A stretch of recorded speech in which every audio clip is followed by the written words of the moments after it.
listening to Heroes Forge, a Heroes of the Storm podcast. What is up, Forgers? This is episode number 32 of Heroes Forge, a community-driven podcast all about Heroes of the Storm. This is your show host, Jeff Reynolds, and as always, I am joined by the co-host of the show who is more awesome than the opening announcement at BlizzCon. It's Kristen Ashton. Kristen, again, you just get more awesome every week in the intro to the show. Well, I have to keep up with you, Jeff. And those are some big shoes to fill, especially since I'm so small. Oh, yeah. And the opening announcement at BlizzCon is always the best part. So I would have to concur and say you are more awesome than that. There's so much going on in the Heroes world. I mean, the reason we're starting just a few minutes late on this beautiful Sunday evening is because I got to attend the ESL North American Summer Regional. Oh, Kristen, it was really, really fun and cool. Did you get boomsticks? No, they didn't have boomsticks. This was more of an intimate setting for the live recording, which felt really cool because, I mean, Dunk Train and Dreadnought and Gilly are just kind of walking around. At one point, Gilly was sitting 2 chairs down from me, and everybody was just talking like it was just, everybody in there was supposed to be recording. It was less than 50 people. You said some people were talking about that on the Twitch stream. It was. So the way the sound was set up is that every time something cool would happen, instead of a loud audience roar and cheers, and clearly there are hundreds of people there, there was some little claps and maybe a guy going, "Woo, good job." That's right. Or that was me. That was me in the background going, "Woo." I mean, it definitely had a different vibe. It was more, it was more energy driven, but it was also kind of weird because when you're at a situation like BlizzCon and you're there, everybody's cheering for someone different, but there are big groups that are cheering for them, right? You know what I'm saying? So in this situation, we had the Murloc Geniuses coach sitting 1 chair in front of us, and then at one point we had, all these other coaches sitting everywhere, so you can't really cheer too loud because you don't want to be disrespectful to their team and everything. So it was a different kind of situation, but the games were just really fun to watch. I mean, some of them were full out stomps and some of them went back and forth, and just to see some of these different, I mean, I feel like every time we watch these tournaments, different comps come up, There are different teams that come up too. I mean, this is what Murloc Genius's first big breakaway victory. That's wonderful because they seem like they were the underdogs for so long, and they've just shot up in their ability to outperform and outmaneuver the teams they were against. And the fact that they took it to a 5-gamer for the finale here was beautiful. Yeah, the 5 games is something I was really hoping for. I really didn't have a team that I was pulling hard for, but I mean, 5 games, it was really great. It was down to the wire. And the Murloc Geniuses, they deserve to win. They definitely outplayed all these teams, especially with the comps. And when you get out comp to just, be able to come back and win. I mean, it was just a really, really fun experience. If you haven't been to a live Heroes tournament, if there's one near you in the future, it's worth every cent. Don't you agree, Kristen? To get out there, get with the crowds, it gets you pumped. You watch these, and you want to go and play the game. I do. I really agree that a live performance is worth going to at least once in your life, because there is nothing, and I mean absolutely nothing, that is more energizing or pumping than being in the crowd with people that just love what you love and feeling that universal connectivity of a large group of people. Yeah, I couldn't agree more. And I mean, it's such a good positive atmosphere too. Sitting next to people that, they're talking fun trash to each other, just back and forth, and all these nerd jokes are flying all over the place. It definitely feels like home. It does. And it's like any other sporting event. I know esports and sports are a little different because one's physical, the other's mental, but you still get that camaraderie and you get that hatred of whatever the enemy team is. So there are stories told among the audience members that you just can't get at home. Absolutely. Yeah, it's a total blast. And you know what? Something really crazy happened to me this week that I want to just bring up because it was so cool. I live really close to Blizzard. And, you know, BlizzCon isn't expensive to be able, or it's an expensive deal to try to get out to BlizzCon and everything, even though I live right, you know, in the same area where BlizzCon happens.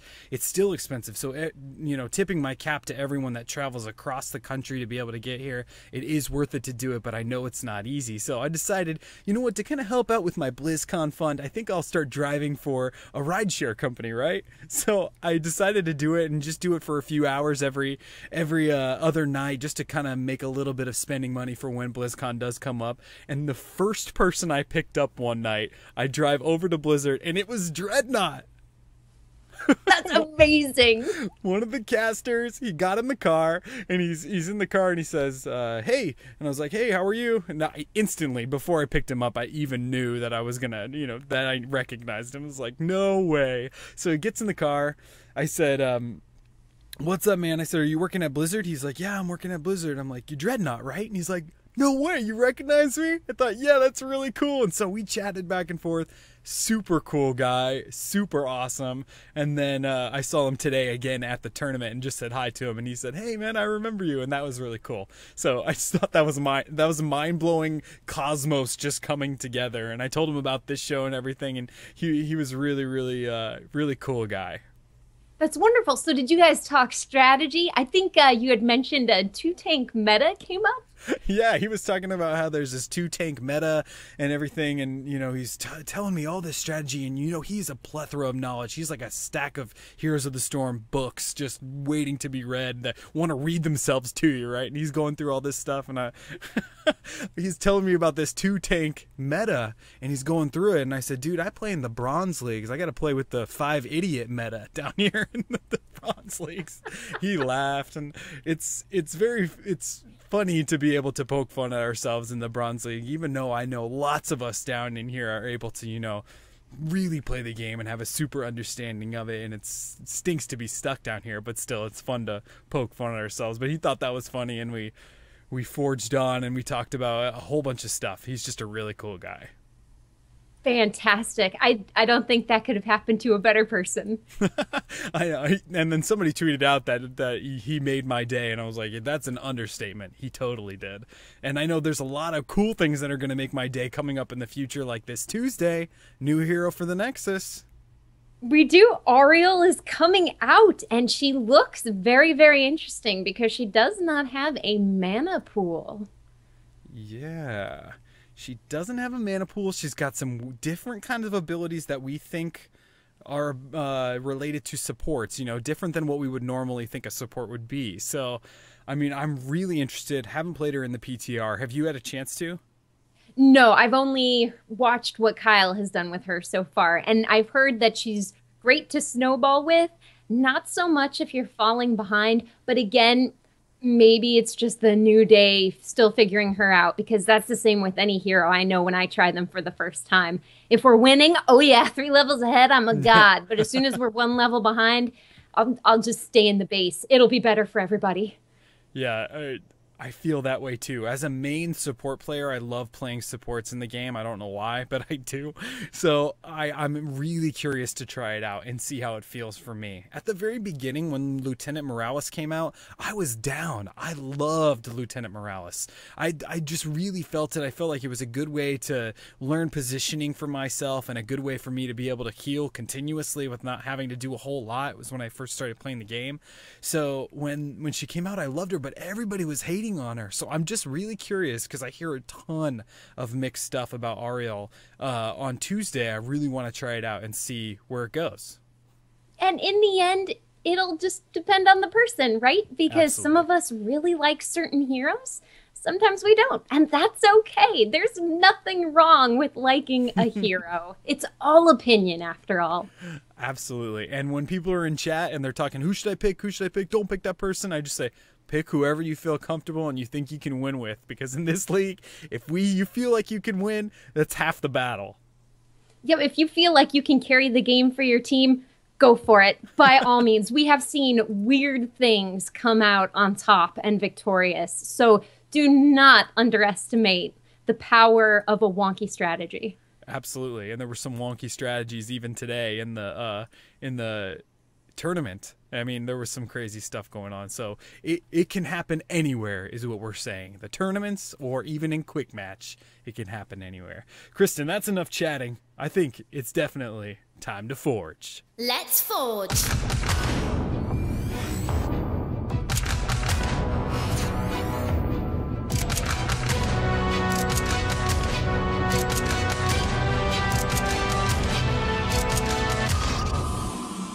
Welcome to Heroes Forge. If this is your first time listening to the show, welcome. We're so happy that you're here. The way this show works is a little different than any other Heroes podcasts out there. What we do is we take a character from one of the Blizzard universes and we both imagine what that character would look like if we brought it into Heroes of the Storm. Tons of characters on the horizon and tons of characters have been released. Blizzard has been so awesome to be able to release these characters every 3 to 4 weeks, and we're just getting more and more rolling in. And so we got to keep up with them, Kristen. We got to see what we can do. And this week is actually sort of a milestone. And we didn't talk about this, but I wanted to see if you remembered it. Before we even thought of Heroes Forge, before I had even met you, we were at BlizzCon last year, and I came up to you and we were chatting back and forth, and there was a ton of people that we were talking to that night, and you and I just started chatting with a couple of other people, and we thought, you know, I want to see some of these random characters in the game that are in these other games. I want to see what they would look like in Heroes. And this is kind of the birth moment of this show where we're talking back and forth, and I said, what about the blacksmith from Diablo? I was like, wouldn't that be a really cool character in the game? And you were like, yeah. And I was like, what about even his wife would be really cool to have in the game? And that was the moment where we kind of talked. Do you remember about that? Yes, a very, very little bit, but I agree. It was the moment where the light turned on. The light turned on, and there was really no going back from it because we love these characters. We love them, and Heroes has proven that we love playing them in a setting that's not their traditional story because things get a bit wacky, and Blizzard has a bit more fun with them, which is so refreshing to see. Yeah, absolutely. So this week, without further ado, we are forging Haedrig Eamon, the blacksmith from Diablo 3. Kristen, give us a little bit of a background on Haedrig and his place in Diablo. Will do. Born to a family of political prestige, Haedrig Eamon's enchanted childhood quickly fell apart once his prominent grandfather became the scapegoat for the fall of Leoric. Even so, Chancellor Eamon remained dedicated to the innocence of Tristram, helping them escape following the fall of the Skeleton King. After dying to a sword wound, the Chancellor was buried with the shattered crown, a family secret that would eventually become useful for Eamon later on in life. After escaping murderous villagers in Tristram, Haedrig headed east, where he would eventually meet Mira, his future wife. Locked in a cage, accused of being a witch, Haedrig helped her escape and brought her east. On that journey, they fell in love. They got married and set up shop in New Tristram at Mira's request. Unluckily, though, Mira fell prey to a sickness that had infected the area that would bring the dead back to life. Though he could not kill her himself, he did hire the aid of the Nephilim that had taken up residence in his town. Following this final goodbye, Haedrig devoted his life to helping in the only way he knew how, keeping the heroes dressed in the best armor and outfitted with the best weapons available. Another sad story brought to us by Blizzard, I'm telling you. But it's not an uncommon story, right? This is something we see in a lot of these zombie movies where someone that we care about in the movie or one of the characters' loved ones gets infected and they have to, you know, kill them off or something on their own. I mean, it's a very common story. It is, but it's a powerful way to form a quick connection between you and some stranger you've never met before, because we can all empathize with the loss of someone that we truly, deeply love. Yeah. Now, of course, that can backfire if maybe somebody had a bad relationship or a bad marriage and they're watching this character more than their wife and they're looking back going, man, I would never do that with my wife. I don't like this character. But for the most part, I think it works.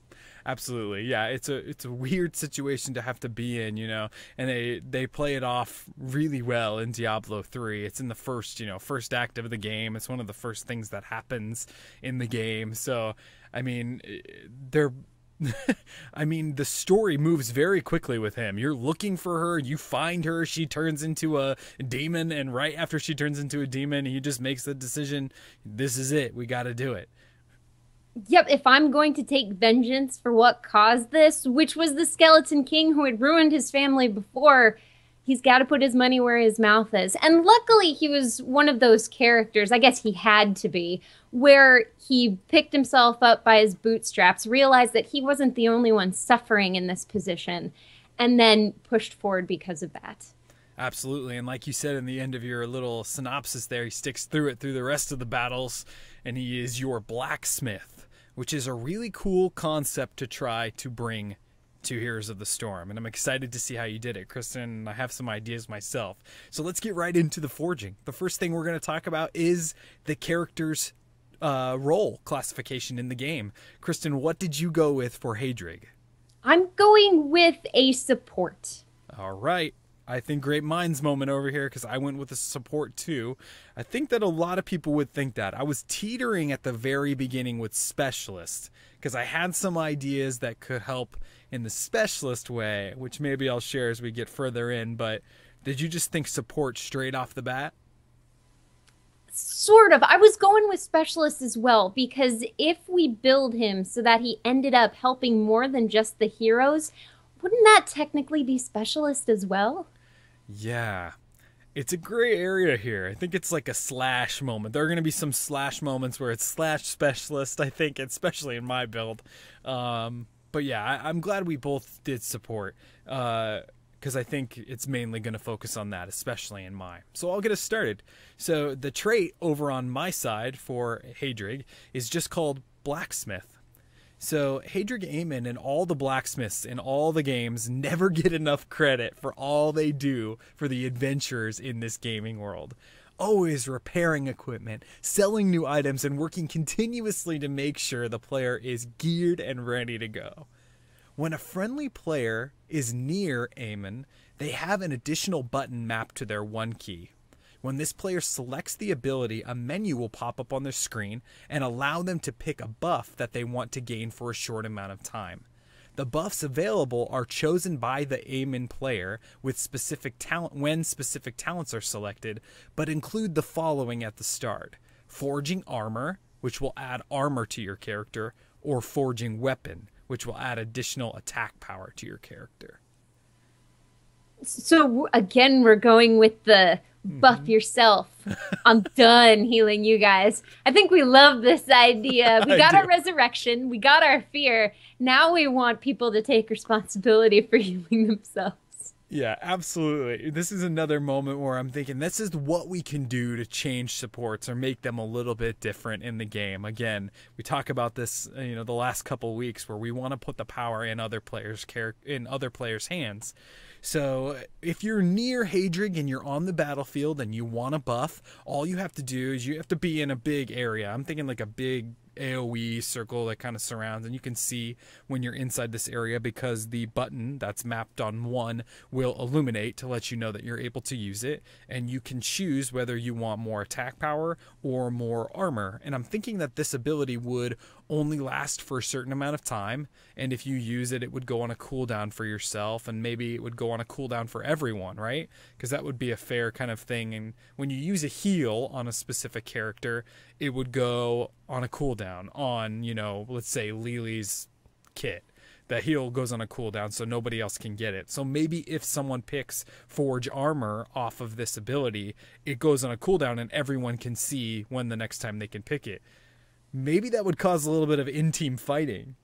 Maybe, but so that means, armor would be off the map, but the weapon would be still... Yeah, optional? So you could still use the weapon buff if you wanted. And okay. It sounds OP for a trait, but I get into it a little more about, where we make up for it, because this is pretty powerful. I mean, this is just his trait, being able to do these two things at the beginning. And yeah, maybe, but I think if you implement what you were saying where it goes on cooldown for everybody, that would be a pretty cool trade-off. And of course, increasing the cooldown could really kind of neuter just how strong that ability would be. yeah, and of course, thinking it wouldn't be so super strong at the beginning of the game. What were you thinking for his support trait? For trait, I'm going with crafting materials. When Eamon uses one of his abilities on a target-friendly unit or hero, they have a chance to drop 1 to 3 pieces of crafting materials that Haedrig can pick up and store for later use. Oh, I can't wait for later use. I can't wait to find out what later use is. Okay, so this is kind of like, what's it called? Butchers dropping the blood shards. Yes, or how does Dahaka gather essence? That doesn't drop though. But Gazlo, he gets those little screws and stuff. Yeah, scrap. So that's the same kind of thing. Okay, I can't wait to see where that goes. And we know that something like this works in the game because they use it with specific characters. This would be a really cool thing if we were to ever implement Torbjorn from Overwatch in the game, because he does that same kind of thing where he's dropping armor all over the battlefield and other people can actually pick it up. I was thinking about that today. Yeah, I've seen that. And then the 5 teams made of Torbjorn and everyone's picking up the armor and the enemy team just can't do anything because they're all buffed forever. That's right. Tons of armor for everybody. I love this, Kristen. This is going to be really fun. I can tell you're going someplace cool with it. Let's talk about mounts. What were you thinking for his mount? I wanted a floating anvil, and that became more elaborate each talent tier level you achieved, because I love it that when you upgrade his blacksmith place, it gets more and more awesome looking. So I'd want an anvil that got more and more amazing. That's definitely one of the coolest parts of Diablo 3, and that whole, you know, looking at the blacksmith cart and seeing it get cooler with the horns coming up and everything. So you're saying that the more upgrades you do to your anvil, or the more levels you gain, your anvil starts looking different? Correct, but it would only change on the levels where you had a new talent. So that way, the designers wouldn't have to come up with 25 different iterations of this anvil. They would need, oh man, how many talents do you get? 20? Yeah. No, not 20. You no, get not maybe 20. 10 talents total? Yeah, there's let me think.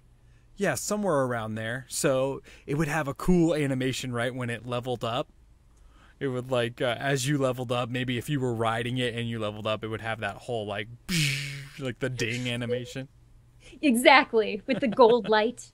Absolutely. That's cool. I was thinking more along the lines of just having this rickety old blacksmithing cart. And maybe on the blacksmithing cart, it has the same idea that you had. I'll steal your idea, where it will actually level up too as you get further down. Because that is such a cool thing in Diablo 3.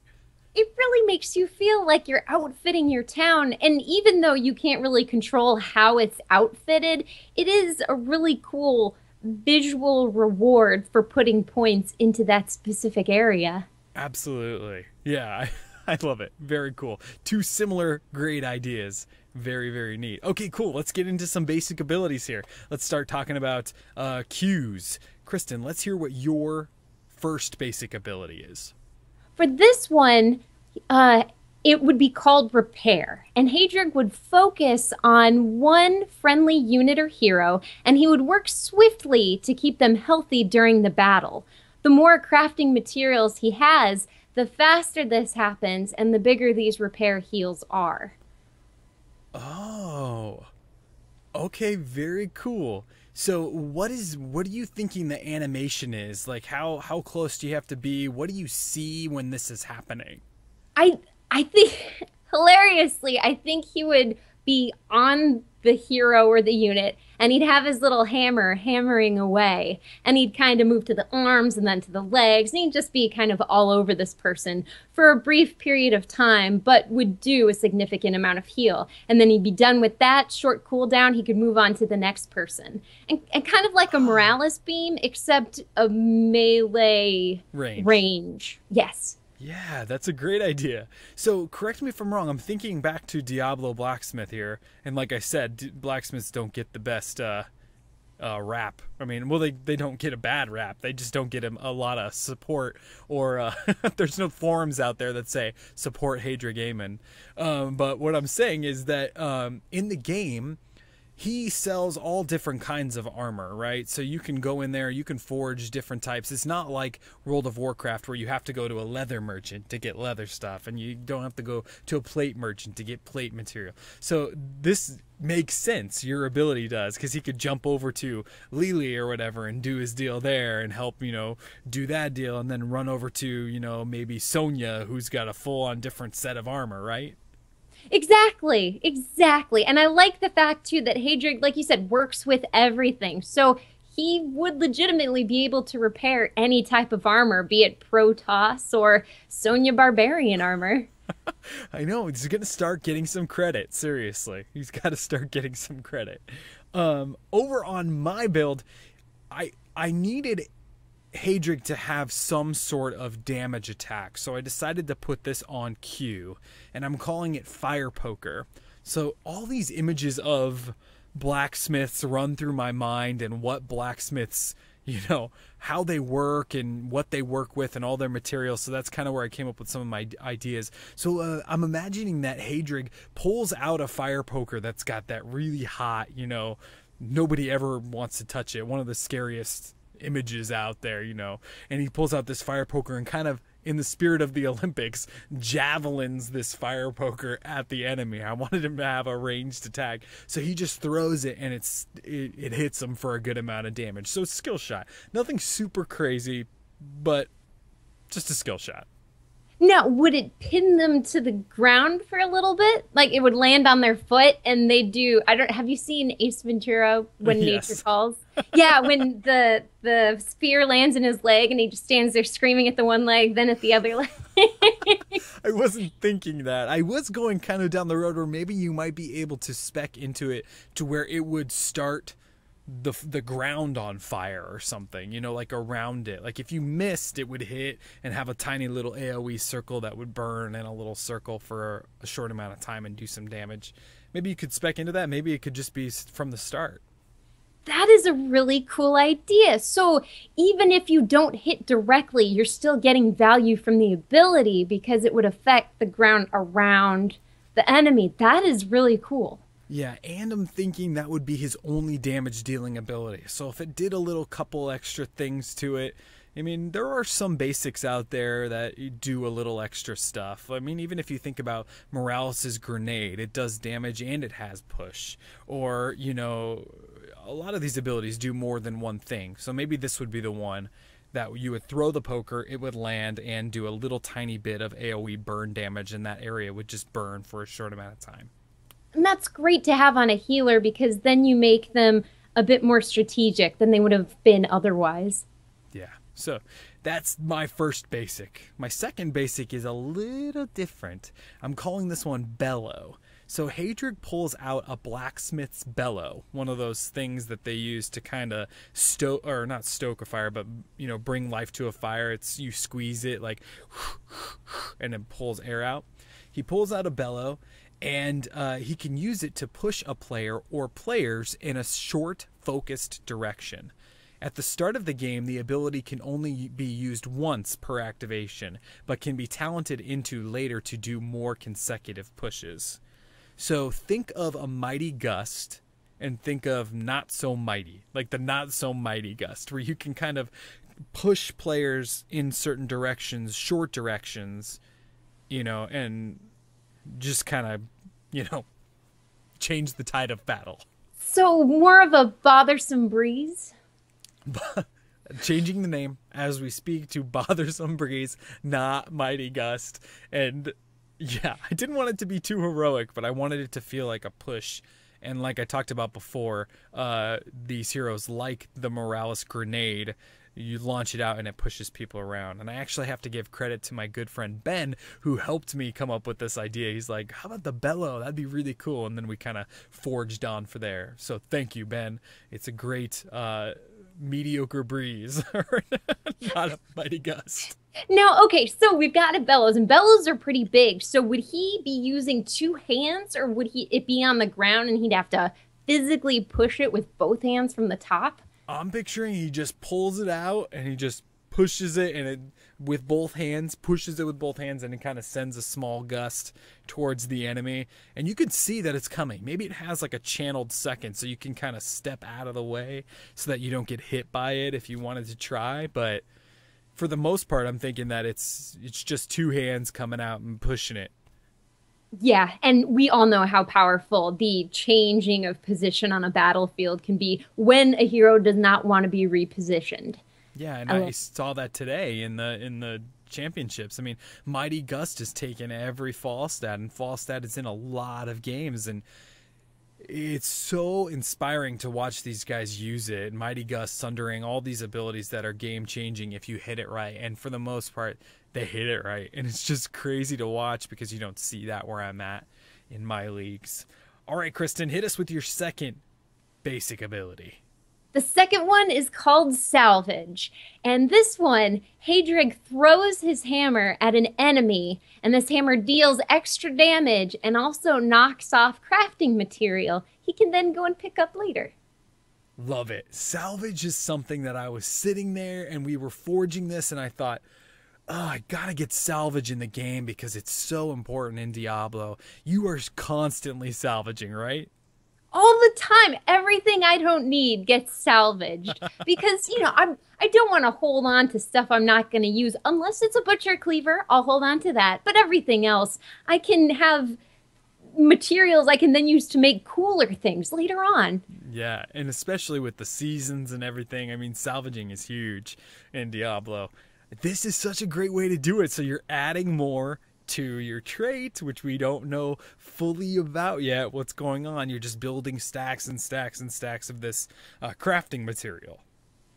Yes, and that's mainly for the queue, but of course there are other abilities still to come. But yeah, I didn't want him to be rewarded for basic attacking enemies because his job is to heal his team, not be a damage dealer. But at the same time, I think it's important to give healers a little bit of damage just in case they need to get out and they need a save. And in this case, it would reward you for dealing extra damage every few seconds to get even more material, just in case maybe the random number generator of what's dropping off your teammates just isn't playing out for you quite yet. Yeah, love it. So great. Back to your queue for one quick second. When you do use crafting materials for it, or is it based on, again, this was the repair function. Is it based on how many you have, or do you actually consume the materials that you're using? Initially, I want to say it's based on how much you have, but now that you ask that question, maybe it would be a more balanced queue if it used 0.5 materials or one for each time you use it.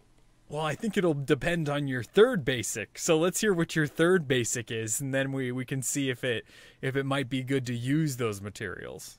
That's true. So the third one, we go with craft. And using some of the stacks of the materials, Eamon buffs his allies' weapons, making their basic attack stronger until said ally dies. This can be stacked up to 5 times.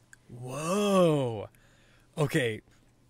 I actually think that the repair, your Q, wouldn't need to use the stacks. I mean, that's your basic ability here. You are support, you are focused on that. Where craft, on the other hand, would have to use stacks, and I think that's a cool thing. Are you thinking that at this point you would have to choose whether to give a player a buff or have more healing power if you did it like that? I think in the beginning, certainly, but maybe later game when you just have so much crafting material you don't know what to do with, you could probably get away with some whatever you want to do. Oh, I love this though, and that is so cool. So do you have to be in a certain area, or are you thinking this is like a global ability, or would they have to be near you, and what are you thinking? They would have to be near you. So much like the Q is a melee heal, this one would be a melee buff. Very cool.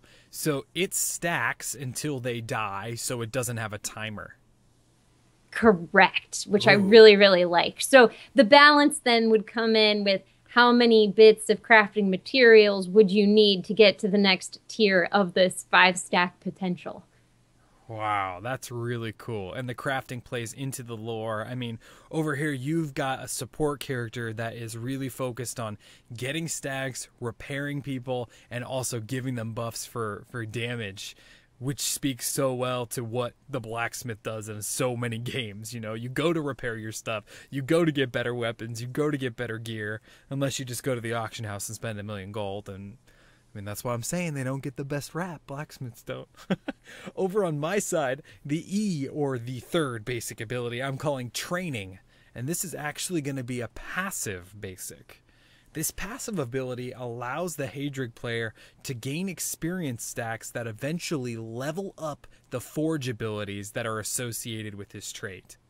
When a friendly hero activates his trait or clicks on, you know, the button that gives them one of the 2 buffs at the beginning, it gives Haedrig a stack. When he reaches 20 stacks, he will level up with an animation, like you were talking about the anvil, and increase the power of his trait.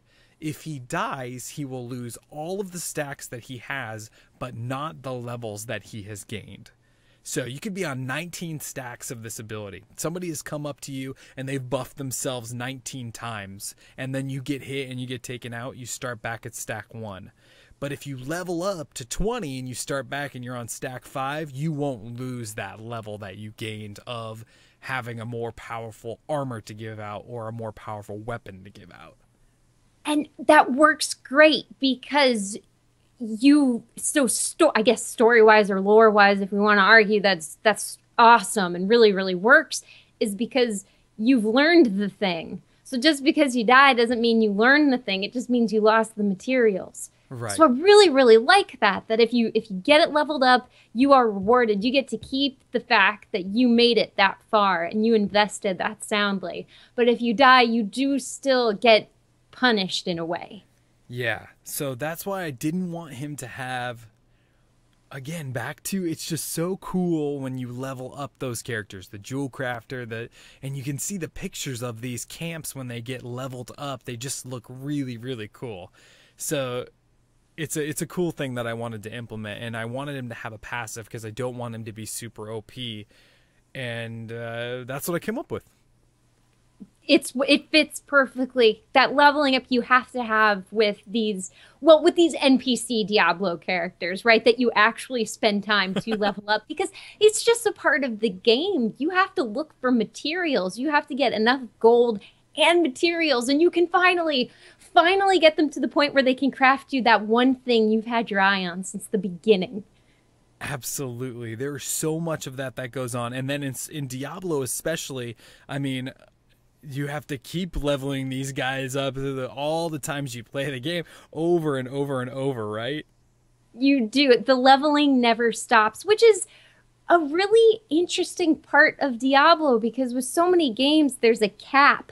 But Blizzard has made it so that there's literally no cap on your hero as to how far they can go. To the moon and back if you want. Oh, it's endless. I'm surprised they don't charge a subscription for that, because they could just, people play this game constantly.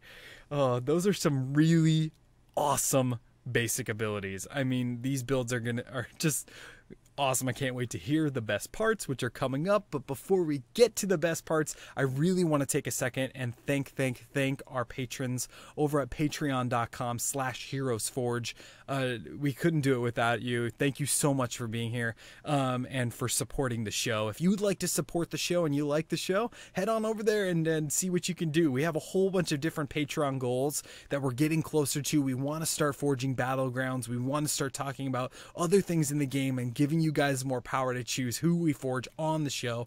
Head on over to patreon.com/HeroesForge to check that out. And also, I want to thank everyone that has given us a 5-star review on iTunes. This week, we got a review from Mouse Divided, who gave us 5 stars and an awesome comment. Thank you so much for the kind words. Thank you for the review. Mouse Divided, rock on. You're a rock star. Super cool. All right, with that being said, let's get into the best part, the heroics. Heroic. I got so into saying heroics, I forgot to press the button. Holding your breath there. We're all holding our breath there. It's just waiting for that sound cue because you know the next dance number's coming up, but you can't start it until the dance cue starts. It's like when John Travolta introduced Idina Menzel at the awards ceremony. The wickedly talented Adele Dazeem. I couldn't bring myself to watch his introduction, but I did have to. I felt so bad for her that right before you go on to, it just throws your mental game right out the window. Absolutely. That was the wickedly talented heroics is what just happened. Okay, let's talk about these heroics. Kristen, what is your first heroic? The first one is called Perfect Construct. Now, Haedrig is a master of building armor and weapons. So, once he reaches 10, hopefully, he's finally collected enough crafting materials to build his masterpiece. When he does, he builds a construct that acts as a second Haedrig, but instead of all of the abilities, it just immediately goes to work repairing the targeted ally hero until it is retargeted on another. The more crafting material that is used to create and, I guess, cast this heroic, the higher the health and the longer the timer of the construct.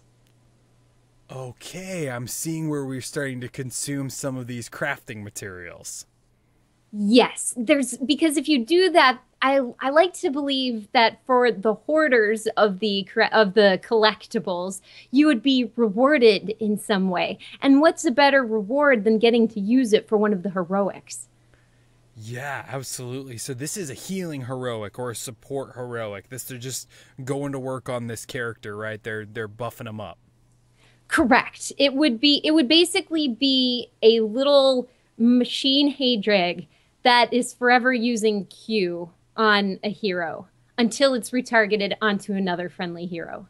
And you're saying that the more crafting materials that are used on this, the higher the health and the longer the timer, so it can be destroyed by the enemy team if it's targeted? Correct. It can be. It wouldn't be super easy to destroy. It would be challenging enough so one hit wouldn't take it out.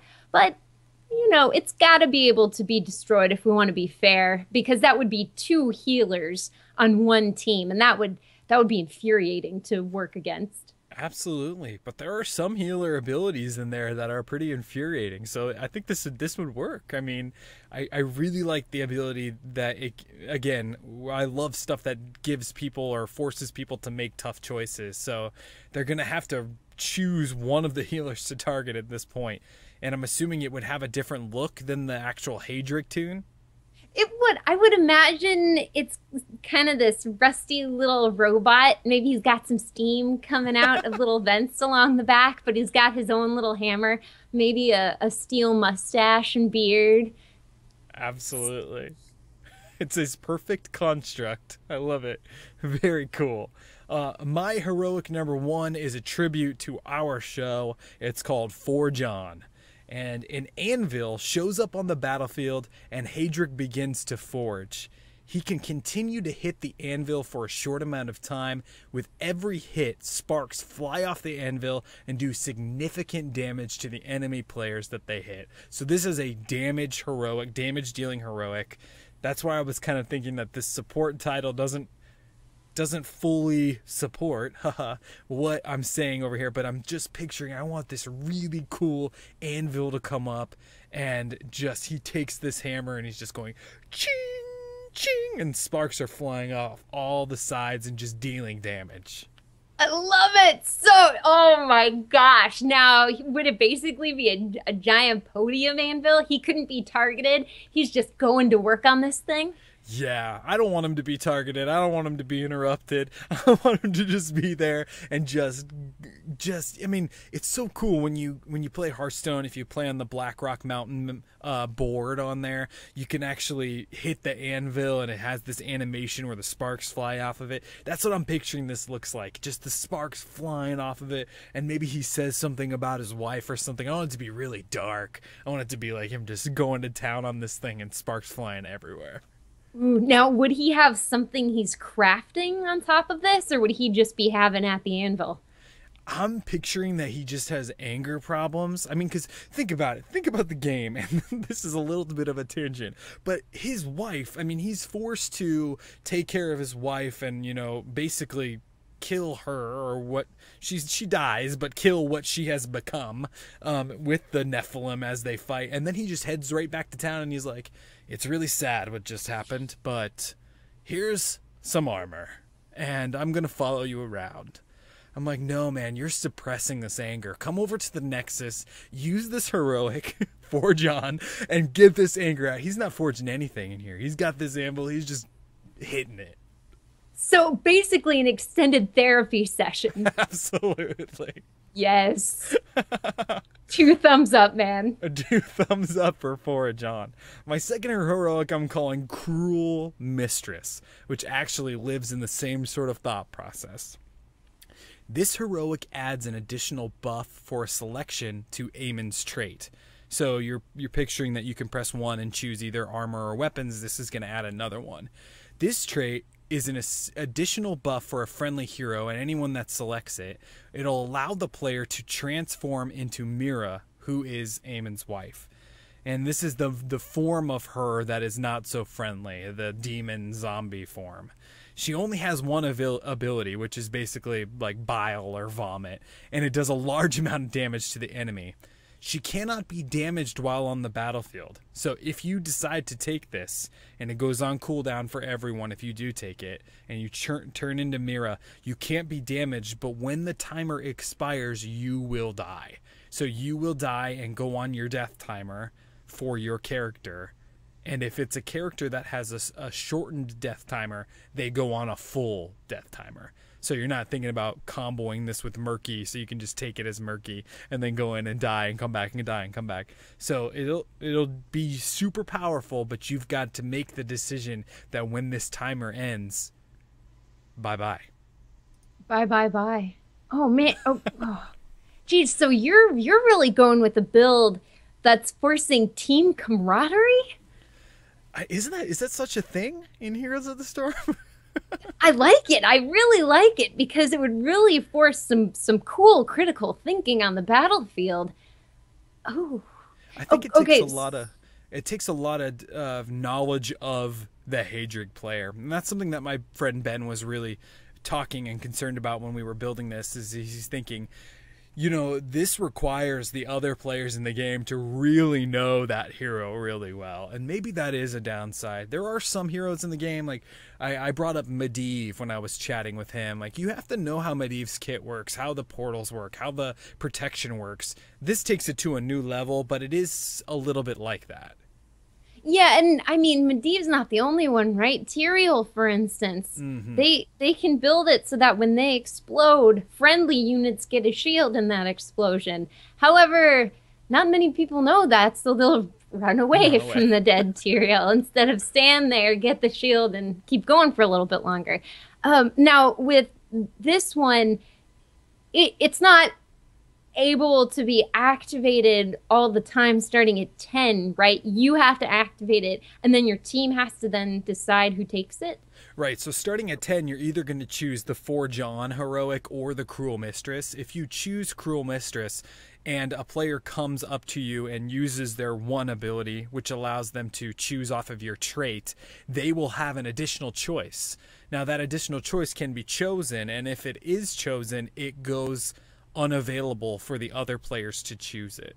So no one else can choose the Cruel Mistress if, let's say that you're playing with a Murky and a Tassadar, and the Murky takes it. Tassadar can't choose it, but Tassadar can choose the other 2 buffs that are part of your trait.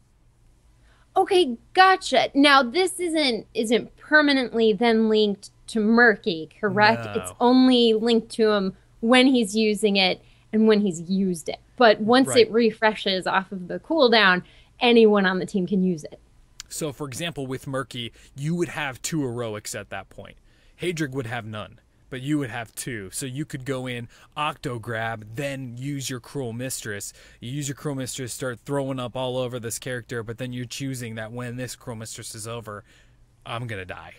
Yeah, I get, that's awesome. So you give somebody 2 heroic, that's really cool because she would be super powerful. I mean, Mira, she was a boss, so why wouldn't she be a boss then in the Nexus? Yeah. And the counterbalance to that is, the death part. So, I mean, but she dies in the game. She has to die in the game, too. So I think that's a little bit of lore. Kristen, well, what were you thinking? I mean, just a little bit of lore.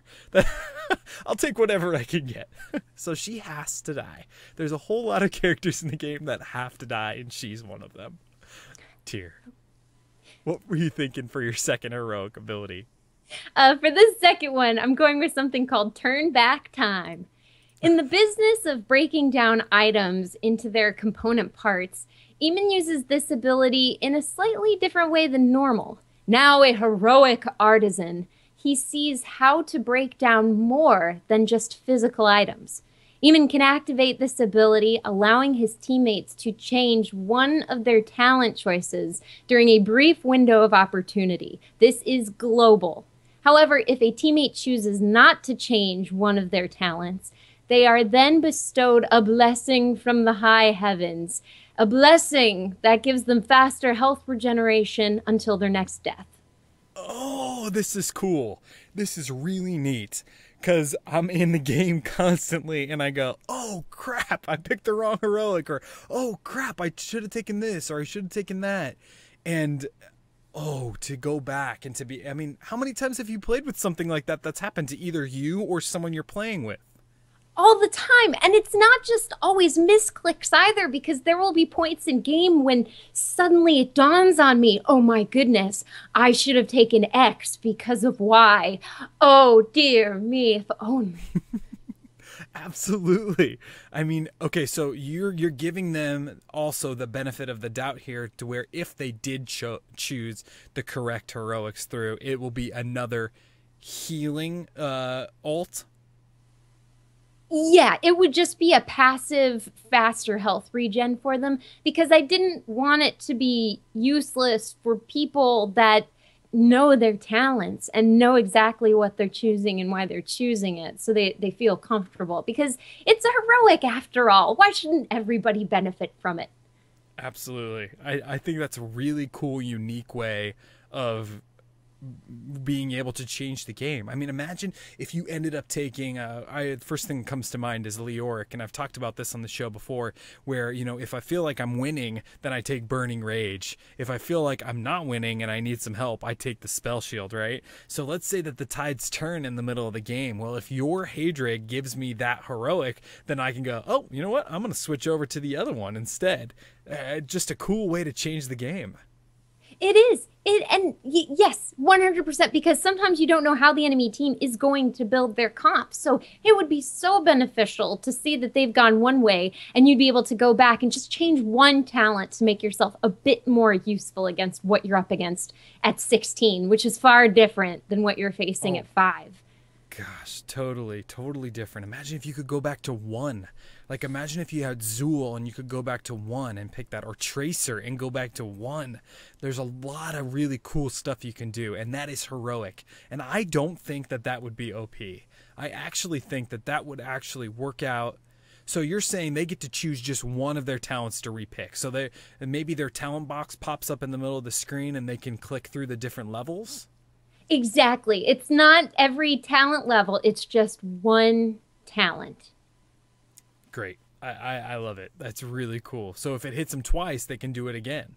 Exactly. And by that point, because they'd be further along, they'd have other talents to choose from. Oh, and how many times, I mean, I keep talking about this because I think it's so neat.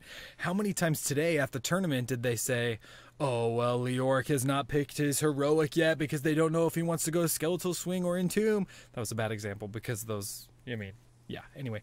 But imagine if you could go back and forth. So if Haedrig picks this and you're fast enough with something like that, you could cast an heroic. It would be on cooldown still, but you could switch it over to the other heroic and then use that one. That would be an amazing way to use it. That would take some skill and some extended length of team fights. But wow, that would be cool. Yeah, just different. I mean, and then you have to play with the cooldowns and find out how that would work. But oh, such a great idea, Kristen. So good. Let's talk about specialty skins.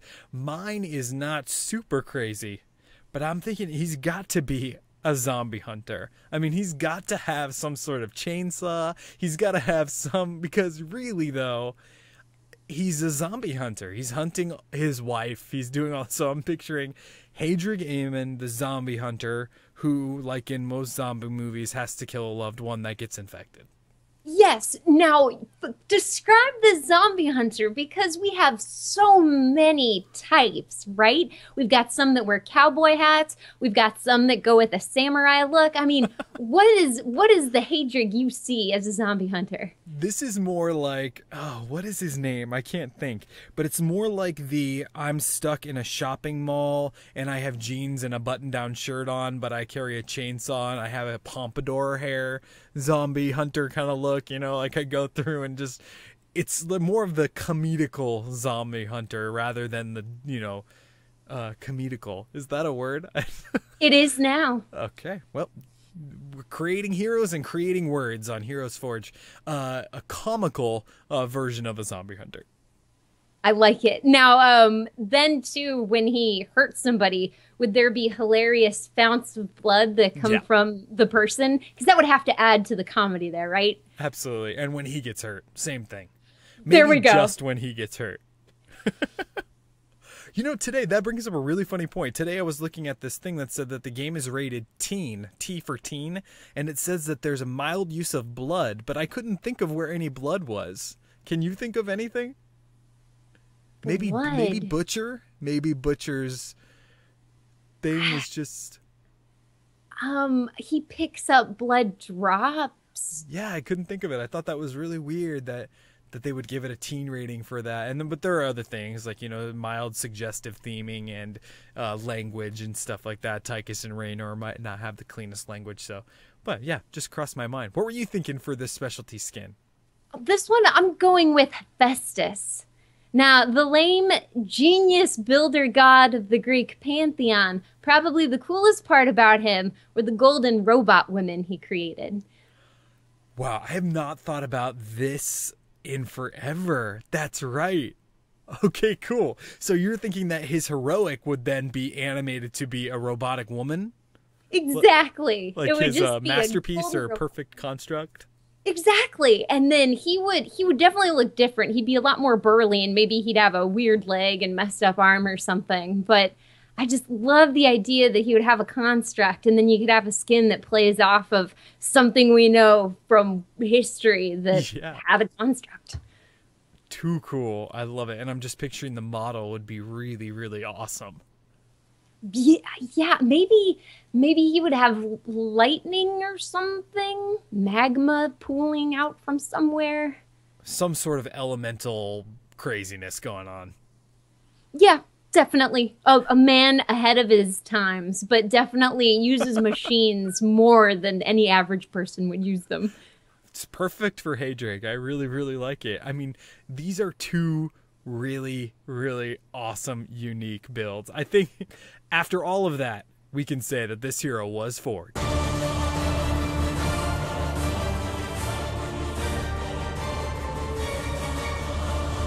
HeroesForge. Oh man, Kristen, I love your build so much. The fact that you're creating this character that, I mean, has these stacks that you have to constantly be aware about. There are characters in the game that do that now, but this would be a different way. Using those crafting materials, as you call it, to repair, to salvage, and to craft. I mean, the fact that you're gaining more from the salvage from the enemy team, you're crafting, or you're making your allies team, your allies attacks even stronger, and then using that support on your end as the repair and using those stacks to do it too. Awesome heroics on your side, perfect construct, making this perfect machine that helps you out on the battlefield, and also the turn back time heroic, which is just unbelievable thought to be able to change the talents that you pick while you're in the game. if you needed to, and if you didn't, you'd be able to get that secondary heal as a heroic as well. Over on my support side for Haedrig, thinking about it a little differently and giving the players the ability to add their own armor and their own weapons through Haedrig's trait, throwing fire pokers and pushing enemy team members back with a big blacksmithing bellow, being able to level up all of these abilities just like you do in Diablo, and then of course the dedication to our show, Forge On, the heroic, where you just pull out this anvil and you let out all of your anger and it does damage to enemies, and then turning back to the love of his life and Cruel Mistress, being able to give your allied hero a little bit of help on the battlefield. Bravo, Kristen, very good. Bravo to you as well. And I love that dichotomy you have of the Q. No, it wasn't. It's the Q. The two. Was that your trait? Blacksmith, right? Yeah. Blacksmithing. Armor or weapon. Okay, yeah. So the trait. That dichotomy, because you'd think maybe as a tank you want to increase your armor a bit more, but just the power alone of being able to add more damage as a tank. Because I think tanks are always looking for more damage because they have these huge weapons that really make some impressive noises as they hit things. But yet currently they hit like pillows, so you don't do as much damage as you think you're doing. And then with the assassins that want for just a little extra health so you can survive just long enough to take down that one person. It's beautiful. Yeah, and I struggled with this, and I don't know if you thought the same thing, but just to kind of cap this all off, it is a thought that goes through a lot of people's minds is, how do we implement a blacksmith in this game? How do we implement the giving of weapons to other characters, right? So Arthas is clearly not going to take a weapon from someone. You're not going to be able to give Arthas a different weapon because he's got a pretty good one. So, I mean, he's got a good weapon already, right? And also, you're not going to be able to give a weapon to Brightwing, right? Brightwing's not going to be able to carry around a sword or a blacksmithing hammer or something like that. So I think we both agree on this in our builds. I mean, there's going to have to be some serious thought on if they want to travel down that path of arming friendly heroes. But for now, the buffs, debuffs, and the way we thought of it tonight is a good way of doing it. It works for all intents and purposes with what we know to be the constraints of the game in its current state. Absolutely. Love it. Some really awesome ideas here. I mean, I say that every week because this is just such an awesome outlet for us to be able to talk about all of these crazy ideas. And again, sometimes these ideas are OP, sometimes they're super silly and fun and crazy. So it's just really great to have a positive outlook on all this. So I think it's awesome. Kristen, where can people find you in the interwebs? In the interwebs, people can find me at Dream Destroyer. That is DRMDESTRYR over at Twitch, Twitter, and YouTube. And also my health and fitness blog, battletobebetter.weebly.com. Battle to be better. Love it. Love it. Battle to be better. It's getting closer to some of these conventions coming up, right? One day at a time, but progress is slowly being made. I've realized this past month that progress has kind of slowed to a point where really noticeable things happen in 2-month increments. So taking those monthly progress photos has really helped, because sometimes you just look at yourself in the mirror and go, oh, I should just give up. No, I agree with that. I mean, in the challenges that I've had in the past, I think it really helps. So check out Battle to be Better. I know that I do, and it is really inspiring and super cool. If you want to find me, I'm right here on HeroesForge. We record live every Sunday night at 7 p.m. Pacific time on twitch.tv/Amove TV. And that we are a part of the Amove TV podcasting network. There are awesome video game and esports podcasts over on amove.tv. Check them out. I really recommend Into the Nexus if you're really into Heroes of the Storm. It's one of the best news podcasts out there for Heroes, and there are a lot of really good ones. So check out Into the Nexus on Amove. If you want to check us out on Twitter, you can follow us at Forge Heroes. That's where we announce the characters that we're forging every week, at Forge Heroes on Twitter. Also, you can check us out on YouTube. We are youtube.com/HeroesForge. And what else am I missing here? We have an awesome website. It's HeroesForge.club. If you have ideas for heroes that you would like to see on HeroesForge, head on over to the website. There's a contact tab there, and send us your ideas. We have some really legitimately awesome ideas in the bank coming up for future Forge episodes, where we take hero spotlights from the community and forge them together on the show. So send us your ideas. And also on the website is a big list of all the other 31 episodes we've done this year. Other heroes from Diablo, Overwatch, World of Warcraft, Hearthstone. We got tons of stuff over there, so check it out. Kristen, I mean, can you believe it's 32 episodes already? It's going so much faster than I assumed. I mean, it seems like 50 episodes would be far off in the distance, but we're over halfway to 50. And then 100, I can't wrap my head around how quickly it goes by. We're going to get there. It's a long road, but like I said before, it's a super fun long road. So with that being said, we're going to call the show there, and we will see you all in the real world.